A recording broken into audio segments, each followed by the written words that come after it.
Hello viewers, আসসালামু আলাইকুম। আমি মাহমুদুল হাসান নোমান, আপনারা দেখছেন MS Tech Master YouTube channel. আমি আজকে আপনাদেরকে দেখাবো আপনারা এক্সেলের যে বেসিক যে সাধারণ কাজগুলো আছে সেগুলো কিভাবে করবেন। তো আপনারা দেখবেন বিভিন্ন বেসরকারি চাকরি বলেন বা সরকারি চাকরি বলেন, যে কোনো চাকরির ক্ষেত্রে আপনাদের কিন্তু কম্পিউটার যারা জানেন বা কম্পিউটার অপারেটর হিসেবে বা ডাটা এন্ট্রি অপারেটর হিসেবে যারা যোগ দিতে চান তাদেরকে কিন্তু অবশ্যই এক্সেলের উপর ভালো নলেজ থাকা লাগে। এক্সেলের উপর যদি আপনার ভালো নলেজ না থাকে তাহলে সেক্ষেত্রে কিন্তু আপনার চাকরির যোগ্যতাটা তেমনভাবে হয় না, আদার্স কোনো কিছু জানা থাকলেও। তো তেমনি এক্সেল হচ্ছে বিভিন্ন ব্যবসায়িক ক্ষেত্রে, বিভিন্ন চাকরির ক্ষেত্রে, সরকারি চাকরি বলেন, সব কিছুর ক্ষেত্রে কিন্তু একটি গুরুত্বপূর্ণ বিষয়। তো এক্সেল একটি আসলেও সত্যি কথা বলতে এটা একটি জটিল বিষয়। তো যারা জটিল বিষয় বলতে তেমন জটিল না, তো ইচ্ছা থাকলে বা আপনার যদি ওরকম ধৈর্য থাকে বা আপনার যদি শেখার আগ্রহ থাকে তাহলে এটি একটি খুবই ইজি একটি বিষয়। তো অনেকে এটাকে খুব জটিল বলে মনে করেন, কিন্তু আসলে কিন্তু জটিল কোনো কিছু না। নিজে থেকেই জানলে বা একটু চর্চা করলে এটা খুব ইজি হয়ে যায়। তো আমি আজকে আপনাদের দেখাবো ফার্স্ট যে বেসিক যে এক্সেলের যে বিষয়টি আছে সেটি আপনারা কিভাবে কি করবেন। তো ফার্স্ট আমাদের বা চাকরির ক্ষেত্রে আমি বলবো যেটা, বা আপনাকে ইন্টারভিউ কিভাবে কি ধরবে, তো সেই বিষয়ে আমি আজকে ফার্স্ট আমি আপনাদের কিছু একটি ধারণা দেব। তো ধারণা হচ্ছে, প্রথম যে ধারণাটা আছে সেটা হচ্ছে আপনাদেরকে ইন্টারভিউ বলতে পারে যায় যখন আপনার প্র্যাকটিক্যাল পরীক্ষা নেবে, তখন আপনাকে যদি একদম নিউ হিসাবে আপনারা জয়েন করেন কোনো বেসরকারি চাকরি বা সরকারি চাকরিতে, সরকারি চাকরি না, আমি ধরেন বেসরকারি কোনো কোম্পানিতে আপনি জব করতে চাচ্ছেন যে কম্পিউটার বা ডাটা এন্ট্রি অপারেটর হিসেবে, সেই ক্ষেত্রে আপনাকে ফার্স্ট জিজ্ঞাসা করতে পারে যে আপনারা একটি এক্সেলের শিট ওপেন করে দেখান, তখন আপনারা কি করবেন। তো সেই ক্ষেত্রে আপনারা অনেকে জানেন যে স্টার্ট মেনু থেকে আমরা এখান থেকে মাইক্রোসফট ওয়ার্ড নামে যে ফোল্ডারটি আছে বা মাইক্রোসফট অফিস, তো এই অফিসে ক্লিক করলে আমরা এখান থেকে এই যে মাইক্রোসফট এক্সেল, এটা আমার এখানে 2010 দেওয়া আছে। তো আপনারা এখান থেকে খুঁজে এখানে এভাবে ওপেন করতে পারেন, একটা ব্ল্যাঙ্ক শিট এরকমভাবে ওপেন হয়ে যাবে। অথবা আপনারা যদি শর্টকাট নিয়মে করতে চান তো সেই ক্ষেত্রে আপনারা কিভাবে এখানে শর্টকাট একটি সাথে সাথে নিয়ে আসবেন, আপনার খোঁজার প্রয়োজন নেই। তো আপনারা মাউসের রাইট বাটনে ক্লিক করবেন এবং ক্লিক করার পর আপনারা এখান থেকে নিউ হয়ে যাবেন এবং নিউ থেকে এখানে নিচে আসবেন। নিচে এসে দেখবেন এখানে মাইক্রোসফট এক্সেল ওয়ার্কশিট নামে একটি আছে। তো এখানে আপনারা ক্লিক করলে সাথে সাথে আপনাদের সামনে কিন্তু নিউ মাইক্রোসফট এক্সেল ওয়ার্কশিট নামে একটি ফোল্ডার বা একটি ফোল্ডার ওপেন হবে। তো ফোল্ডার বলতে এটি ওপেন হবে, তো এক্সেল শিটটি ওপেন হবে। তো এখানে আমরা ডাবল ক্লিক করে এটাকে ওপেন করে নেব। তো ওপেন করার পর আপনাদেরকে বলতে পারে যে তুমি এখানে আমাদের একটি শিট তৈরি করে দেখাও, বা স্যালারি শিট বলেন, যে কোনো কিছু বলবে যে আপনাদের একটি শিট বা একটি সিরিয়াল অনুযায়ী কিছু নাম লিখে দেখাও। তো আপনারা এখানে নাম লিখে দেখতে পারেন। দেন আমি এখানে সিরিয়াল অনুযায়ী যদি একটি বক্স তৈরি করি, দেখেন 1, তো আমি নিচে দিলাম 2, তারপর দিলাম 3, তারপর 4, তারপর 5। তো আপনি যখন এভাবে করবেন তখন আপনাকে তারা বলতে পারে যে এইভাবে সিরিয়াল 1 2 3 4 লিখে না লিখে সরাসরি তুমি এক ক্লিকে আমাদের 50 পর্যন্ত বা 20 পর্যন্ত এটা করে দেখাও, তখন আপনি কি করবেন। তো এটা হচ্ছে বেসিক বিষয়গুলো, অনেকে জানেন, আবার যারা না জানেন তাদের জন্য আমি দেখাচ্ছি। তো আপনি এটাকে আমরা ডিলিট করে দিলাম। ডিলিট করে দেওয়ার পর আপনি চাচ্ছেন যে এক ক্লিকেই আপনারা এখানে লিখবেন। তো আপনি ফার্স্ট 1 তারপর 2 লিখে আপনারা এই দুটো ঘরকে সিলেক্ট করবেন। তারপর এই কর্নারে ধরে আপনার যতটুকু পর্যন্ত টান দিবেন তত সেল বা রো পর্যন্ত কিন্তু তার নাম্বারগুলো এসে যাবে এখানে। এটা হচ্ছে একটা বেসিক নিয়ম। তো তারপর হচ্ছে আপনাকে বলতে পারে যে এখানে নেম, বা আপনারা যদি একটি শিট তৈরি করেন তাহলে অবশ্যই প্রথমে ক্রমিক নাম্বার থাকবে, তারপর নেম থাকবে। তো সেই ক্ষেত্রে আমি এখানে যদি SL নাম দিলাম, তারপর আমি এখানে দ্বিতীয় দিলাম নেম নেম, তারপর আপনার তৃতীয় এই করে দিলাম যে ধরেন স্যালারি সরি, তো দিলাম স্যালারি। তো আপনারা এখানে নেম দিয়ে দিতে পারেন, যেমন রহিম।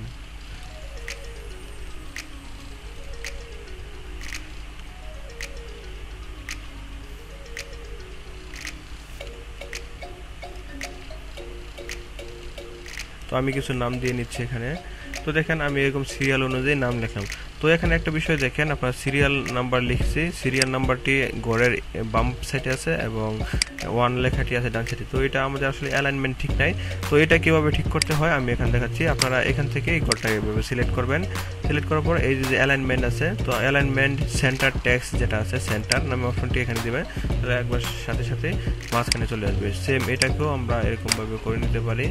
তো এখানে আমরা এই মাঝখানে দিলাম, এই স্যালারিটাকেও আমরা এখানে মাঝখানে দিলাম। তো এরপর আমরা যদি সেভ দিতে চাই তাহলে কী করতে হবে, তো আমাদের ফাইল সেভ দিতে হলে এখানে ফাইলে যেয়ে আমরা এখানে যদি সেভে ক্লিক করি তাহলে কিন্তু সেভ হয়ে যায়। এছাড়াও আপনারা সেভ করতে পারেন, এই যে উপরে যে অপশনটি আছে এখানে এই যে সেভ, এখানে যদি ক্লিক করেন তাহলে কিন্তু সেভ হয়ে যাবে। এছাড়াও আপনারা সেভ করতে পারেন শর্টকাট, যেটা কিবোর্ডে যে বাটন থেকে আমরা সেভ করি তা হচ্ছে Ctrl+S একসাথে যদি আমরা ক্লিক করি, Ctrl+S যদি আমরা একসাথে ক্লিক করি তাহলে কিন্তু আমাদের এটা সেভ হয়ে গেছে। তো এখন আপনাকে বলতে পারে যে তুমি এই যে ফোল্ডারটি আছে এটি ডেস্কটপে সেভ করে দেখাও, তখন আপনি কি করবেন? তখন আপনাকে কিভাবে সেভ করতে হবে ডেস্কটপে তা আমি দেখিয়ে দিচ্ছি। তো এর জন্য আমাদের এই ফাইলে যেতে হবে এবং ফাইলে যে আপনারা সেভ এসে ক্লিক করবেন। সেভ এসে ক্লিক করার পর সাথে সাথে আপনার সামনে এরকম একটি অপশন আসবে। তো এখানে আপনারা এই ফাইলের নাম দিতে পারেন, আপনারা যে কোনো ধরনের নাম দিতে পারেন। যদি আমি আমার এখানে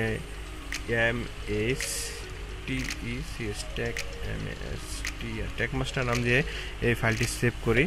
তো এখানে আমরা কোথায় সেভ করব তা আমরা সিলেক্ট করে দেবো। তো এখানে আমরা ডেস্কটপে ক্লিক করে দেবো। তো ডেস্কটপে ক্লিক করার পর আমরা যদি সেভ দিই তাহলে এটা কিন্তু আমাদের ডেস্কটপে চলে যাবে। আর এছাড়া যদি আপনারা যদি বলে যে আপনাদের যে কম্পিউটার মেমোরি আছে বা হার্ড ডিস্ক আছে, তো হার্ড ডিস্কের ভিতরে কোনো একটা ফোল্ডারের ভিতরে যদি আপনারা সেভ করতে পারেন তখন কী করবেন? তো তখন আবার এই একই সিস্টেম, সেভ এসে ক্লিক করবেন। সেভ এসে ক্লিক করার পর আপনারা এখান থেকে ডিসপিসিতে চলে যাবেন। চলে যাওয়ার পর আপনাদের যে এখানে যে মেমোরি কার্ড আছে বা লোকাল ডিস্ক আছে, লোকাল ডিস্কে আপনি যে কোনো ফোল্ডারে এটাকে আপনি সেভ করতে পারবেন একই সিস্টেমে। তো এটাগুলো একটা নিয়ম। তো এখন দেখেন আমি একটা জিনিস দেখাই, এখানে কিন্তু বিভিন্ন ধরনের সূত্র আছে যেগুলোকে আমরা ইউজ করে যোগ, ভাগ, বিয়োগ, পুরো যে কোনো কিছু করতে পারি, পার্সেন্টেজ করতে পারি, ভাগ করতে পারি। তো আমি আজকে আপনাদের জাস্ট শুধু সাম করে দেখাবো বা যেটা যোগ সেটা করে দেখাবো, যোগ, বিয়োগ অ্যান্ড যেটা আমরা ইনটু বলি বা পূরণ সেটা করে দেখাবো। এই তিনটা বিষয় আজকে দেখাবো। এরপরে ধাপে ধাপে আপনাদেরকে আমি সবগুলো যে সিক্রেট বিষয় আছে বা এছাড়াও যে আমাদের যে সূত্রগুলো আছে সবগুলো পার্সেন্টেজ থেকে ফাংশনের আপনার আছে, আপনার এভারেজের সূত্র আছে, ইফের সূত্র আছে, অনেক ধরনের সূত্র আছে। অনেক মজার বিষয় নিয়ে এখানে কাজ করা যায়, মজারভাবে কাজ করা যায়। সেই সব বিষয়গুলো আমি আপনাদেরকে দেখাবো। তো ভিডিও অনেক লং হয়ে যাচ্ছে, তো সেই ক্ষেত্রে আমি জাস্ট আজকে আপনাদেরকে যোগ, বিয়োগ এবং ভাগ কিভাবে করতে হয় সেই বিষয়টি এখানে দেখাবো। তো এর জন্যই আমি এই সেলগুলোকে এখান থেকে আমি এক সাইডে নিয়ে যাই।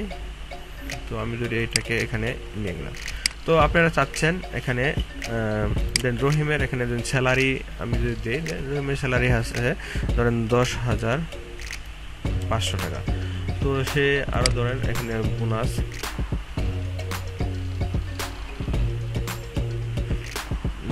না, তার ধরেন স্যালারি আছে এত, তার সে ওটি ওভারটাইম করে ধরেন সে বা ওটি আমরা লিখতে পারি এখানে ওটি। আমি শুধু আপনাকে দেখাচ্ছি, মনে হয় ঘরগুলো একটু ছোট হয়ে গেছে, আমি একটু বড় করে নেই। তো আপনারা এখানে দেখেন কিভাবে বড় করবেন এটাকে। তো এই কর্নারে এসে যদি আপনারা দেখেন প্লাস চিহ্ন আছে, এখানে জুম ইন হবে। তো জুম ইন করে দেখেন আমি জুম ইন করলাম, এখন আপনারা দেখতে একটু সুবিধা হবে। তো দেখেন, তো আমরা ওটি দিলাম এখানে, ওটি রেট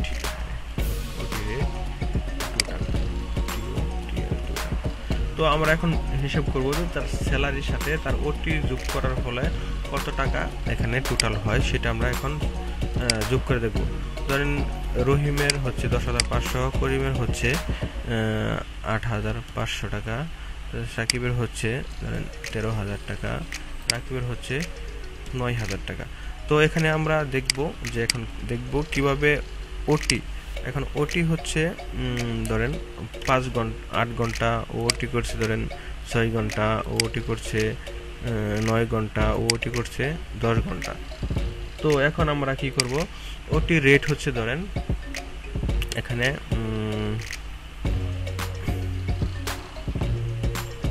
তো আমরা এখানে আরেকটা জিনিস করে নিই, আরেকটা আমাদের রো বাড়াতে কলাম বাড়াতে হবে। তো আরেকটা জিনিস দেখাই আপনাদের, কলাম কিভাবে আপনারা এখানে অ্যাড করবেন। ধরেন আপনি এখানে আমার এখানে একটু আর জায়গা নেই, তো এখানে আমরা কলাম এখানে একটি অ্যাড করব। তো সেক্ষেত্রে আমি কীভাবে অ্যাড করব, তো এখানে ক্লিক করার পর যদি আমরা এখানে দেখেন যে ইনসার্ট শিট কলাম, তো এখানে ক্লিক করে কিন্তু দেখেন আমাদের সাথে সাথে আরেকটা কিন্তু হয়ে যাচ্ছে, কলাম হয়ে যাচ্ছে। তো আমরা এখানে ওটি রেট দেব এবং টোটাল ওটি আমরা এখানে গ্রান্ড টোটাল দিতে পারি, জি টোটাল, আমরা এটা গ্রান্ড টোটাল, এখানে স্যালারি তার কত আসবে সেটা আমরা এখানে বসাবো। তো এই ক্ষেত্রে আমরা দেখেন এখানে ওর যদি 8 ঘন্টা ওটি হয়, তার ওটি রেট ধরেন তার 60 টাকা করে, আর এর ধরেন ওটি রেট হচ্ছে 50 টাকা, আর এর হচ্ছে এখানে 13,000 দিই আমরা, ধরেন এর ওটি হচ্ছে ধরেন আমরা 65 টাকা, আর এর ওটি হচ্ছে ধরেন 55 টাকা। তো এখন তার টোটাল ওটি কত টাকা হয় এখানে আমরা এটা বের করব। তো এই ওটি বের করতে হলে, টোটাল হতে হলে আমাদের কি করতে হবে, অবশ্যই এটা দিয়ে আমাদের গুণ করতে হবে, তাহলে আমাদের কিন্তু টোটাল বেরিয়ে আসবে। তো আমরা কিভাবে করব, এটা ফাংশন হচ্ছে যে আমরা এখানে ইকুয়াল টু দেব, যে কোনো করার ক্ষেত্রে আমরা ফার্স্ট আমাদেরকে ইকুয়াল দিতে হবে।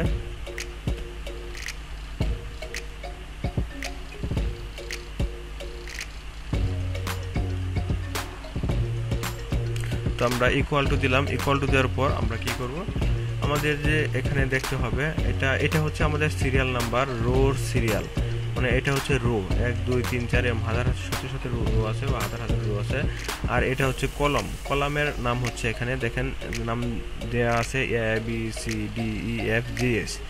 তো আপনাদের এখানে হিসাব করতে হবে এটা কত নাম্বার রো এবং কত নাম্বার কলামের ভিতরে এই সেলটা আছে, এটাকে সেল বলা হয়। এই যে গোটা, এটা একটা সেল, এটা একটা সেল, এটা একটা সেল, দেখেন এই সেলে যখন আমি ক্লিক করব তখন কিন্তু এখানে আমি ইকুয়াল টু দেওয়ার পরে কিন্তু সেলের নামটা এখানে চলে আসবে। তো দেখেন এটা হলো J4, মানে এই সেলের নাম হচ্ছে J4 কিভাবে হলো, দেখেন এখানে কিন্তু এখানে জে আছে এবং এখানে আছে 4। তো সেই হিসাবে যদি আমি এখানে ক্লিক করি, তাহলে এটা কি, এটা হচ্ছে এফ সিরিয়ালের F10, ঠিক আছে। তো এখানে ক্লিক করে এখানে দেখেন আছে 14, আর এখানে আছে কি এফ, তো আগে হবে এফ, তারপর হবে কি 14। তো এইগুলো হচ্ছে নাম। তো আপনারা এভাবে নাম লিখতে পারেন। তো আমরা যেহেতু এটাকে যোগ করব, এটা পূরণ করব, সেই ক্ষেত্রে আমাদের কি করতে হবে, এখন আমাদের ইকুয়াল টু দিতে হবে। ইকুয়াল টু দেওয়ার পর আমরা এই গড়টাকে ফার্স্ট সিলেক্ট করব, মানে G4, আপনি যদি হাতে লিখেও দেন এখানে G4 তাহলে হবে। তারপর আমরা একটা স্টার মার্ক দেব, স্টার মার্ক হচ্ছে এখানে ইনটু চিহ্ন, ঠিক আছে।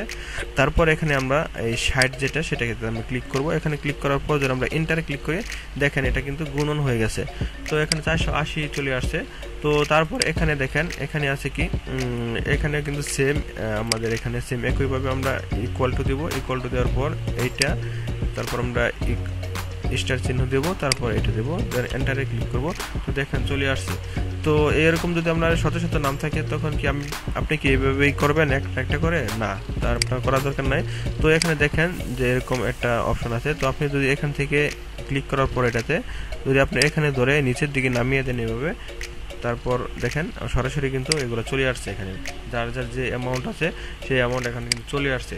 তারপর এখন আমরা কি করব, যে গ্র্যান্ড টোটাল তার কত হয়েছে, ওটি সহ তার এই স্যালারি সহ তার কত টাকা আসছে টোটাল, তো সেটা এখন আপনাদেরকে ভাগ করে যোগ করে দেখাবো। যে যোগটা কীভাবে করবেন, সেম একইভাবে আপনারা এখানে ইকুয়াল টুতে ক্লিক করবেন। ইকুয়াল টুতে ক্লিক করার পর তার স্যালারি ফার্স্ট আপনি যেহেতু আমরা যোগ করব, স্যালারি প্লাস আমরা এখানে যে আমাদের যে এখানে এই যে টোটাল ওটি আছে সেটা আমরা এখানে দেখাবো। তো স্যালারি আছে তার দেখেন এখানে 10,500 টাকা, তো তার ওটি আছে 480 টাকা, তাহলে কত হবে আপনারা এখানে যোগ করবেন। তো এর জন্য আমরা ফার্স্ট যে কোনো কিছু যোগ করার ক্ষেত্রে, ইনটু করার ক্ষেত্রে আপনার কিন্তু ফার্স্টে ইকুয়াল টু দিতে হবে। ইকুয়াল টু হচ্ছে এটা ফাংশনাল, তো এটা ছাড়া কিন্তু ফাংশন হবে না বা কাজ করবে না। তো আমরা এখানে আপনার দিলাম ইকুয়াল টু দেওয়ার পর আমরা স্যালারিতে ক্লিক করব, প্লাস আমরা এখানে প্লাসে ক্লিক করব, তারপর আমরা এখানে যে টোটাল ওটি আছে এই ওটিতে ক্লিক করে আপনার এন্টার দেবো। তো এন্টার দেওয়ার পর আপনারা দেখেন এখানে 10,980 টাকা আসছে। আপনারা যদি ক্যালকুলেটরে যোগ করেন তাহলে কিন্তু সেম কিন্তু একই ফলাফলটা এখানে আসবে, শো করবে।